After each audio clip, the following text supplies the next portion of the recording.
নমস্কার দর্শক বন্ধু, আমি আবারও একটা গুরুত্বপূর্ণ ভিডিও তোমাদের সামনে উপস্থাপন করতে চলেছি। আজ তোমাদের বলবো যে পিতৃপক্ষ তো চলে আসছে, পিতৃতর্পণ কিভাবে করবে। 2025 সালে পিতৃপক্ষের তর্পণ কবে পড়েছে, পিতৃপুরুষদের কিভাবে জলদান করতে হবে। অনেকে ব্রাহ্মণ ছাড়াই নিজে নিজে তর্পণ করতে পারো, আবার ব্রাহ্মণেরও সাহায্য নিতে পারো। তবে একটা কথাই বলবো, এই যে তর্পণ না করলে পিতৃপুরুষরা কি অভিশাপ দেন নাকি আশীর্বাদ করেন, এটাই জানার ব্যাপার। পিতৃপক্ষ শুরু হয়ে গেছে, ব্রহ্মা লোকে পিতৃপক্ষটা হচ্ছে একদিন। আমরা এই বছর পিতৃপক্ষ যদি উদ্দেশ্যে তর্পণ করি, আবার আমরা কি করব, পরের বছরে সেই তর্পণ আবার করব। তাহলে ব্রহ্মালোকে এটা হচ্ছে পরের দিনকেই আবার তর্পণ করা হয়। আমাদের কাছে এটা 1 বছর, কিন্তু স্বর্গলোকে আজকে তর্পণ করবে, আবার কালকে পিতৃপক্ষে তর্পণ করবে। আজও জল পাবে, কালও জল পাবে। স্বর্গলোকে এটাই শাস্ত্রের নিয়ম। পিতৃদেবরা সবসময় মাথায় রাখো যে ওরা একটু এই সন্তানদের কাছে জল নেওয়ার জন্য চাতক পাখির মতো তারা কাতর হয়ে বসে থাকে।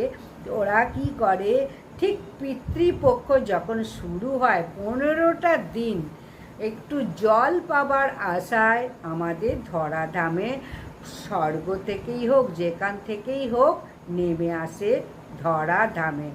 সারা দিন তারা এই 15টা দিন অপেক্ষা করে। আমাদের 15টা দিন এখন পিতৃতর্পণের দিন আছে। মহালয়ের দিনকে তো সারা দিন অপেক্ষা করে। মহালয়টায় বেশি গুরুত্বপূর্ণ, প্রত্যেকেই বেশিরভাগই মহালয়ের দিনই পিতৃপক্ষে তর্পণ শেষ, এবং ওই দিনকেই সবাই সাধারণত দেয়। কিন্তু যাদের ওই দিনকে ছুটি নেই, বিদেশে থাকে, নানান কাজে ব্যস্ত থাকে, তারা অন্য দিনও দিতে পারো। তাই পিতৃপক্ষে ওই দিনকে যদি জল না দেওয়া হয়, তাহলে তারা কি হয়, সারা এই 15টা দিন অপেক্ষা করার পর যদি একটু জল না পায়, তাহলে তারা ছেলে মেয়ে ভাববে না, তারা কিন্তু অভিশাপ দিয়ে আবার ওপরে ফিরে যাবে। তাই অবশ্যই পিতৃপুরুষদের ওই 15টা দিনের মধ্যে যে কোনো একটা দিন অবশ্যই তর্পণ করো বা জল দাও, পিণ্ড দাও পিতৃপুরুষদের। সেটা নিজে নিজেও করতে পারো, ব্রাহ্মণদের সাহায্যও নিতে পারো। তাই প্রত্যেককে বলবো, পিতৃতর্পণ কিভাবে করবেন নিজে নিজে যদি করো সেটাও শুনে নাও।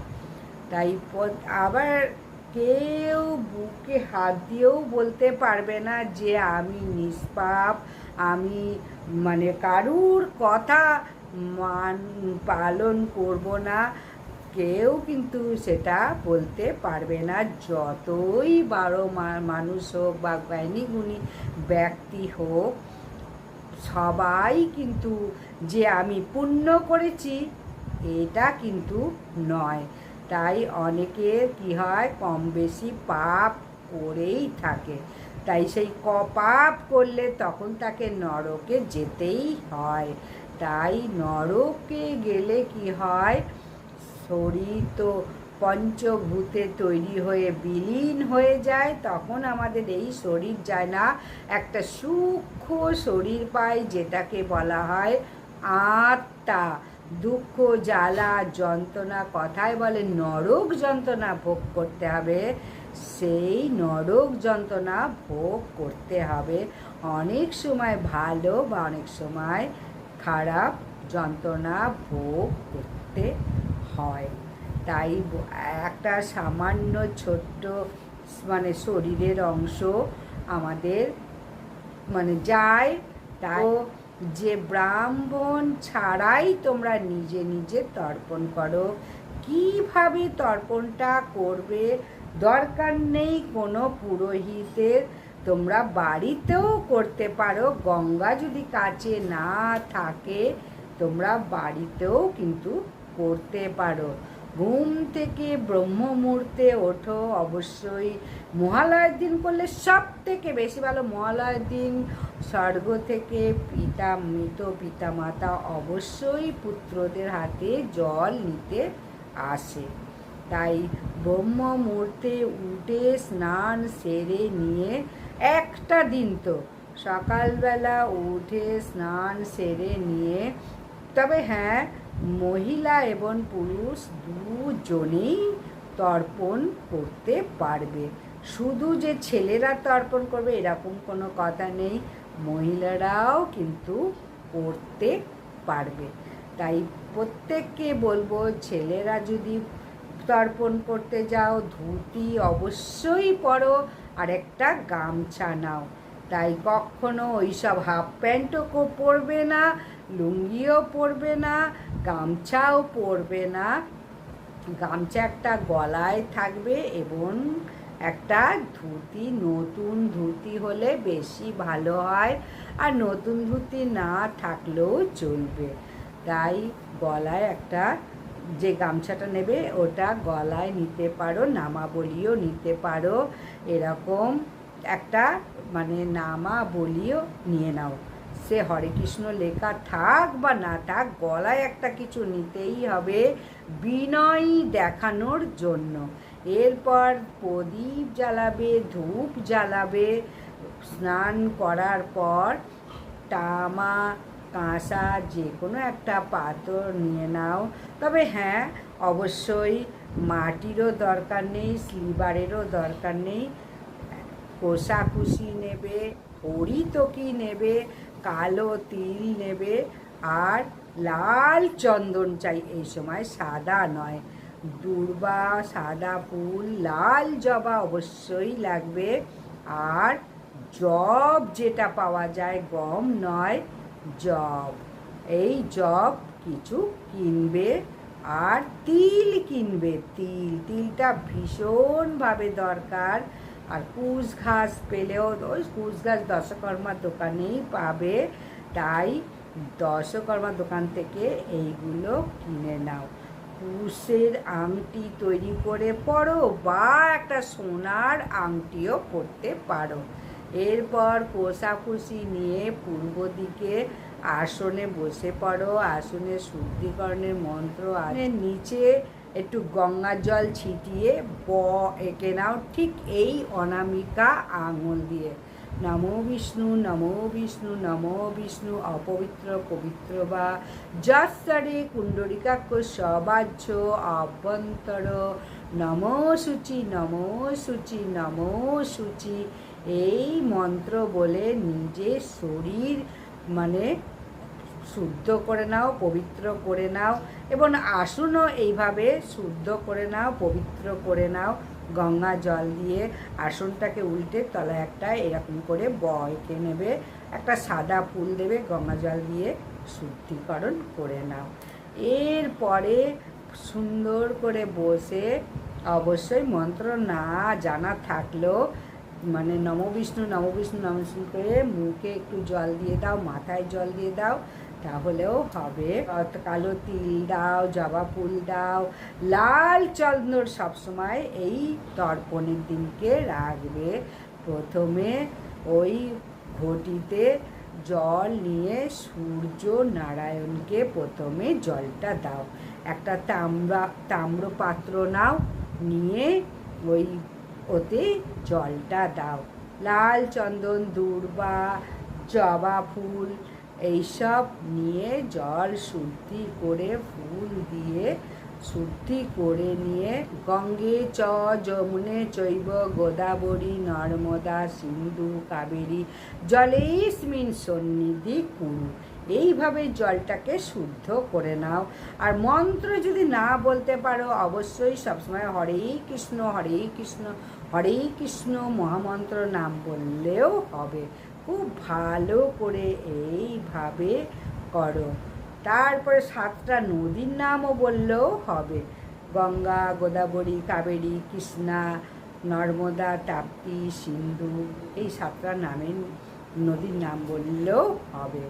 তাহলে এইবার বলতে হবে পিতৃপুরুষদের উদ্দেশ্যে জল দিয়ে বলবে সূর্যদেবকে যে আমার পিতৃপুরুষদের আপনি উদ্ধার করুন। সর্বপ্রথম সূর্য নারায়ণকে জল দাও, দিয়ে সূর্য নারায়ণকে এই কথাটা বলো। জবা কুসুম সংকাশং কাশ্যপেয়ং মহাদ্যুতিং ধন্তারিণীং সর্বপাপং নং পনৌ তস্মি দিবাকরং অং সূর্যায় নমঃ অং সূর্যায় নমঃ সূর্যায় নমঃ বলে পূর্ব দিকে ওপর থেকে হাত দিয়ে 2 হাতে করে জলটা ঢালবে। কিন্তু কখনো তুলসী দেবে না পিতৃপক্ষকে। এরপরে সাদা ফুল কোষার মধ্যে নিয়ে কালো তিল এবং কিছু মানে লাল জবা ফুল নাও। অবশ্যই তার আগে একটা আমটি পরে নেবে, লাল চন্দন নেবে, জব নেবে, কোষাকুষিতে নিয়ে সর্বপ্রথম মানে পিতা যদি মারা যায়, হে পিতৃদেব আপনি আমার জল গ্রহণ করুন, আমি আপনাকে জল প্রদান করছি। অবশ্যই জলটা গ্রহণ করে আপনি আমাকে সমস্ত পাপ থেকে মুক্ত করো। যদি কোনো ঋণ হয়ে থাকে ঋণ থেকে মুক্ত করো। যেখানেই থাকো ভালো থাকো, সুস্থ থাকো, সুন্দর থাকো এবং আমার সব পরিবারকে অবশ্যই আশীর্বাদ করো যে আমরা যেন ভালো থাকতে পারি, সুস্থ থাকতে পারি, বিপদ আপদ থেকে দূরে থাকতে পারি।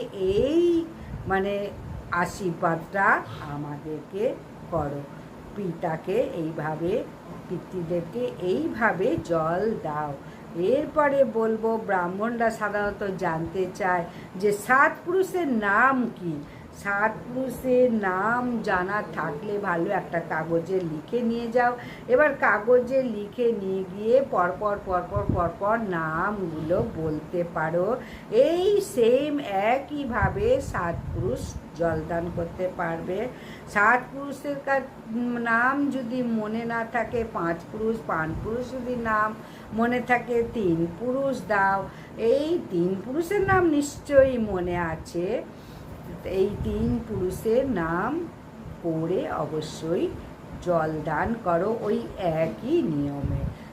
প্রথমে মানে জল নিয়ে, কোষাকুষিতে জল নিয়ে, তিল নিয়ে, জব নিয়ে এবং দূর্বা নিয়ে, লাল চন্দন নিয়ে, সাদা ফুল নিয়ে ওই রকমভাবে একই উপায়ে জল দান করবে। এবং ওই প্রথমে পিতার নাম বলে জল অর্পণ করবে। তারপরে বলবে ঠাকুর দাদা তোমাকে আমি জল অর্পণ করছি, জল নিয়ে তুমি সন্তুষ্ট হও এবং অবশ্যই আমাদেরকে আশীর্বাদ করো, তোমাদের কৃপা করো, দয়া করো। কোনো অন্যায় করে থাকি যদি ক্ষমা করে দিও, তোমার কাছে আমি ক্ষমা প্রার্থী, ভিক্ষা প্রার্থী। এইভাবে অনুনয় বিনয় করতে হবে ওই দিনকে পিতৃপুরুষের কাছে। বেঁচে থাকতে যা করেছো করেছো, মৃত হয়ে গেছে যখন তখন অনেক অনুনয় বিনয় করে এইভাবে জল দিতে হবে। সূর্যদেবকে জল দিতে হবে সকলেই যেন পূর্ব দিকে, আর পিতৃপুরুষদের জল দিতে হবে দক্ষিণ দিকে। তাই মনে রাখতে হবে কোন দিকে জল দেবে।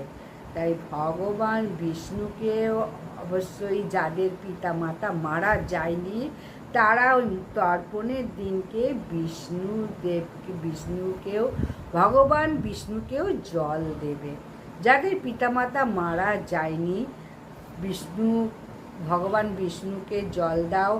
আর যদি বিষ্ণু মানে বিষ্ণুকে পিতামাতা দেওয়ার আগেও বিষ্ণুকে প্রথমে জল দাও, তাহলে দেখবে জীবনে পিতামাতার আশীর্বাদ পেলে, ভগবান বিষ্ণুদেবের আশীর্বাদ পেলে সংসার খুব সুন্দর সুখের হবে, শান্তির হবে, কোনো অমঙ্গল ঘটবে না। তাই প্রত্যেকে বলবো, যেই মরুক না কেন, বড় দাদা বা ছোট বোন যেই মারা যাক, পর তাদের নাম করে প্রত্যেককে পিতৃতর্পণ করো বা জল অর্ঘ্য নিবেদন করো এই দিনকে। যেই মারা যাক, দিদি, দাদা, মা, বাবা, ঠাকুমা, যেই মারা যাক, এইভাবে তর্পণ করো। হ্যাঁ, যদি তার কোনো পুত্র না থাকে, যদি, তাহলে অবশ্যই মাতা মানে মেয়েও করতে পারে। আর পুত্র কন্যা নেই এরকম অনেক দম্পতি আছে, তাহলে কি হবে, স্বামী মারা গেলে স্ত্রী করবে, স্ত্রী মারা গেলে স্বামী করবে। আবার অনেক সময় নাতনি নাতনিও করতে পারে, জামাতাও করতে পারে, বিবাহ মেয়েও করতে পারে তর্পণ।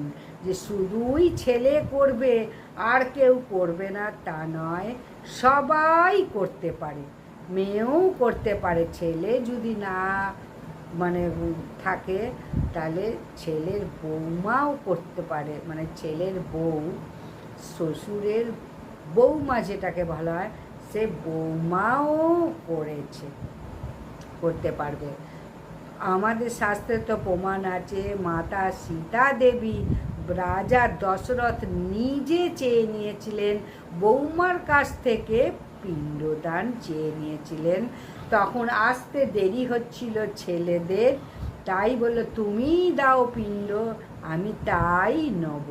ভগবান রামচন্দ্র তখন বেঁচে ছিলেন, রাম, লক্ষ্মণ, ভরত, শত্রুঘ্ন প্রত্যেকেই বেঁচে ছিল, কিন্তু রাজা দশরথ এই বৌমার হাতে, মানে সীতা দেবীর হাতে পিণ্ডদান নিয়েছিলেন।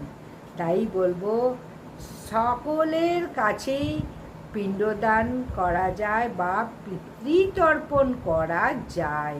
পিতৃতর্পণ খুব সুন্দর করে প্রত্যেককে করো, তাহলে পিতৃপুরুষ বলো যেই মারা যাক, যদি জল পায় একটু আশীর্বাদ পাবে। তুমি আশীর্বাদের জন্যই কাজটা করো, এটাই মাথায় রাখো। অবশ্যই আশীর্বাদ করবে, ওপর থেকে আশীর্বাদ বর্ষণ করবে, যেটাকে বলা হয়।